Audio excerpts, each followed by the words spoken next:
Hi all, എല്ലാവർക്കും നമ്മുടെ പുതിയ വീഡിയോയിലേക്ക് സ്വാഗതം. അപ്പോൾ എന്തൊക്കെയുണ്ട് വിശേഷം? എല്ലാവരും സുഖമായിട്ടൊക്കെ ഇരിക്കുന്നോ? എല്ലാവരും പെരുന്നാളൊക്കെ അടിച്ച് പൊളിച്ചോ? അപ്പോൾ നമുക്ക് ഭയങ്കര ചൂടും ഇപ്പോഴും നമ്മുടെ നോമ്പൊക്കെ കഴിഞ്ഞു. അപ്പോൾ നമുക്കിനി നോമ്പൊക്കെ കഴിഞ്ഞാൽ എല്ലാവർക്കും ഇനിയിപ്പോൾ ഒരു ചായ ഉണ്ട്, ഉച്ചനിപ്പോൾ ഒരു ചായ കുടിക്കുന്ന സ്വഭാവമൊക്കെ അല്ലേ. അപ്പോൾ നമുക്ക് എങ്ങനെ വെറൈറ്റി ആയിട്ട് അടിപൊളിയായിട്ട് ഒരു ചായ ഉണ്ടാക്കുമ്പോൾ നോക്കാം. അപ്പോൾ ഈ ചായ കുടിക്കുന്ന സ്വഭാവം അത്ര നല്ലതൊന്നുമല്ല കേട്ടോ. എന്നാലും നമുക്ക് നല്ല തലവേദന എടുക്കുമ്പോഴൊക്കെ ഒരു ഗ്ലാസ് ചായ കുടിച്ചാൽ ഒരു ആശ്വാസമാണ് അല്ലേ. അപ്പോൾ നമുക്കിവിടെ 3 ഗ്ലാസ് പാലാണ് ഞാനിവിടെ എടുക്കുന്നത്. ഇപ്പം 3 ഗ്ലാസ് പാലിന് കറക്റ്റായിട്ട് 3 ഗ്ലാസ് വെള്ളവും എടുക്കുന്നുണ്ട്. കാരണം ഈ പാല് ചില ആളുകൾക്ക് ഒരുപാട് പാലിന് ഇഷ്ടമായിരിക്കും, ചില ആളുകൾക്ക് പാൽ ഒരുപാട് കൂടുതൽ ഇഷ്ടാവില്ല. ഇവിടെ ഒരുപാട് പാല് 3 ഗ്ലാസ് പാലിന് 3 ഗ്ലാസ് വെള്ളം അത്രയാണ് ഞാൻ കറക്റ്റ് എടുക്കാറ്. വെള്ളം കുറക്കുമ്പോൾ ഇവിടെ ഇഷ്ടമില്ലാത്തത് കൊണ്ട് ഞാൻ ഇങ്ങനെയാണ് എടുക്കുന്നത്. അപ്പോൾ 3 ഗ്ലാസ് പാലിന് 3 ഗ്ലാസ് കറക്റ്റായിട്ട് വെള്ളം എടുത്തു. നമ്മളൊന്ന് അടുപ്പത്ത് വെച്ച് തിളപ്പിച്ചെടുക്കുക. ഒരു ടീസ്പൂണായിട്ട് ഒന്ന് ഇളക്കി കൊടുക്കണം കേട്ടോ, പാലടി പിടിക്കാതിരിക്കാനൊക്കെ. ഇനി പാലിൻ്റെ സത്തൊക്കെ ഇങ്ങനെ അടിയിൽ പിടിക്കും, പിന്നെ ആ സൈഡിൽ കൂടെ ഒക്കെ പിടിക്കും. അതിന് വേണ്ടിയിട്ടാണ് ഇടയ്ക്കൊന്ന് ഇളക്കി കൊടുക്കുക. ഇനി ഇതിലേക്ക് നമ്മൾ ചേർക്കാൻ പോകുന്നത് 2 ഏലക്കായ കേട്ടോ. 2 ഏലക്കായ ഞാനൊന്ന് പൊടിക്കണമെന്നൊന്നുമില്ല, നമ്മൾ കൈയായിട്ട് ഒന്ന് നുള്ളി പെറുക്കി ഇട്ട് കൊടുത്താൽ മതി. 2 ഏലക്കായ കേട്ടോ. 2 ഏലക്കായ ഇട്ട് പാൽ നന്നായി തിളച്ച് പാലിൻ്റെ ആ മണക്കൊന്നുകൊണ്ട് പോകണം. ഇപ്പോൾ ചായ ഉണ്ടാക്കാൻ അറിയാത്തവരായി ആരും ഉണ്ടാവില്ലല്ലേ. എല്ലാവർക്കും ചായ ഉണ്ടാക്കാൻ അറിയാം. എന്നാലും നമ്മളൊരു വെറൈറ്റി ചായ എങ്ങനെ ഉണ്ടാക്കാമെന്ന് കേട്ടോ ഇവിടെ പറയുന്നത്. അപ്പോൾ പാൽ നന്നായി തിളച്ചപ്പോൾ ഞാൻ അതിലേക്ക് 2 ടീസ്പൂൺ ചായപ്പൊടി ഇട്ട് കൊടുത്തു. നിങ്ങൾ എത്ര എടുക്കണം അതിനനുസരിച്ച് ചായപ്പൊടി എടുത്താൽ മതി. ഞാൻ ഒരുപാട് ചായപ്പൊടി ഇട്ട് കൊടുത്തിട്ടില്ല, കുറച്ച് 2 ടീസ്പൂൺ ഫുള്ളായിട്ടില്ല കേട്ടോ. അപ്പോൾ ഈ ചായപ്പൊടി ഇട്ടതിന് ശേഷം നന്നായിട്ടൊന്ന് തിളച്ച് മറിയണം. അപ്പോൾ ഇത് എന്തിനാ വെച്ചെങ്കിൽ മണക്കൊന്ന് പോവാൻ നന്നായി തിളപ്പിക്കണം. അപ്പോഴാണ് ചായക്ക് ഒരു ടേസ്റ്റ് കിട്ടുള്ളൂ. അല്ലെങ്കിൽ നമ്മൾ ചായ കുടിക്കുമ്പോൾ ഒരു പാലിൻ്റെ ഒരു മണം പോലെ തോന്നും. ഇത് നമ്മൾ നന്നായി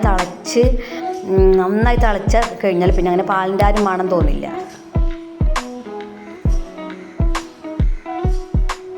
അപ്പോൾ നന്നായി തിളച്ച് വരേണ്ടത് നമ്മളൊന്ന് വെയിറ്റ് ചെയ്യുക. പിന്നെ നമുക്ക് ഈ ഗ്യാസിൻ്റെ പ്രശ്നമുള്ളവർക്കൊക്കെ ഇഞ്ചി ചായ ഉണ്ടാക്കുന്നത് വളരെ നല്ലതാണ് കേട്ടോ. ഇവർക്ക് വയറിനൊക്കെ ഇഞ്ചി ചായയാണ് ഏറ്റവും നല്ലത്. പക്ഷേ ഇവിടെ കുട്ടികൾക്ക് ഇഞ്ചി ചായ ഒന്നും അത്ര ഇഷ്ടാവില്ലല്ലോ, അതുകൊണ്ടാണ് ഞാൻ ഇഞ്ചി ചായ ഒഴിവാക്കിയത്. നന്നായി തിളച്ച് വരുന്നുണ്ട്. ഇനി നമ്മളൊരു കപ്പിലേക്ക് ആവശ്യത്തിനുള്ള പഞ്ചസാര ഇട്ട് കൊടുക്കുക. ഞാനിവിടെ 3 ടീസ്പൂൺ പഞ്ചസാരയാണ് ഇട്ട് കൊടുത്തിട്ടുള്ളത്. അതിലേക്ക് കുറച്ച് ബൂസ്റ്റും പാൽ ഇട്ട് കൊടുത്തു. ഞാൻ ചായപ്പൊടി അവിടെ കുറച്ചിട്ടുണ്ട്, അതുകൊണ്ടാണ് അതെന്താണെന്ന് വിചാരിച്ചാൽ ബൂസ്റ്റ് ഇട്ട് കൊടുക്കാൻ വേണ്ടിയിട്ടാണ് ചായപ്പൊടി അവിടെ കുറച്ചത് കേട്ടോ.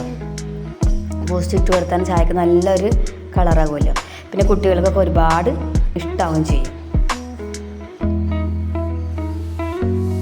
നമ്മൾ ഈ തിളച്ച പാൽ ഇതിലേക്ക് ഒഴിച്ച് കൊടുക്കുക. ഇവിടെ നന്നായിട്ടൊന്ന് ആറ്റിയെടുക്കണം കേട്ടോ. പഞ്ചസാരൊക്കെ അതിൽ നന്നായി അലിയാൻ വേണ്ടി നന്നായിട്ടൊന്ന് നന്നായി ആറ്റി എടുക്കാം. പാൽ നന്നായിട്ട് ഇങ്ങനെ ആറ്റിയെടുക്കുമ്പോൾ തന്നെയാണ് ടേസ്റ്റ് ഉണ്ടാകും. നമ്മൾ നന്നായി ഇത് ആറ്റിയെടുത്തിട്ടുണ്ട്.